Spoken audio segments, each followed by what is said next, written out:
ರಾಮನಗರದಲ್ಲಿ ರಾಮೋತ್ಸವದ 2ನೇ ದಿನವಾದ ಶುಕ್ರವಾರ ಕಾರ್ಯಕ್ರಮದ ಅಂಗವಾಗಿ ತಾಲೂಕಿನ ಎಲ್ಲ ಗ್ರಾಮ ದೇವತೆಗಳ ಮೆರವಣಿಗೆ ಹಾಗೂ ಸ್ತಬ್ಧಚಿತ್ರ ಪ್ರದರ್ಶನ ಏರ್ಪಡಿಸಲಾಗಿತ್ತು.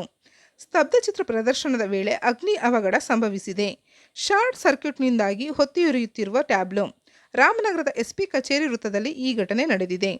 ಮಾಜಿ ಸಂಸದ ಡಿಕೆ ಸುರೇಶ್ ಹಾಗೂ ಶಾಸಕ ಇಕ್ಬಾಲ್ ಹುಸೇನ್ ನೇತೃತ್ವದಲ್ಲಿ ನಡೆಯುತ್ತಿರುವ ಕಾರ್ಯಕ್ರಮ ಇದಾಗಿದ್ದು, ಸಾವಿರಾರು ಸಂಖ್ಯೆಯಲ್ಲಿ ಸಾರ್ವಜನಿಕರು ನೆರೆದಿದ್ದರು.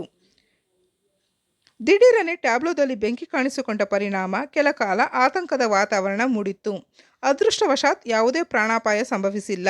ಸ್ಥಳಕ್ಕೆ ಅಗ್ನಿಶಾಮಕ ಸಿಬ್ಬಂದಿ ಆಗಮಿಸಿ ಬೆಂಕಿ ನಂದಿಸುವಲ್ಲಿ ಯಶಸ್ವಿಯಾಯಿತು.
ಇದು ಜನರೇಟರ್ ಒಳಗಡೆ ಜನರೇಟರ್ಗಳು ಡೀಸೆಲ್ ಜನರೇಟರ್ಗಳು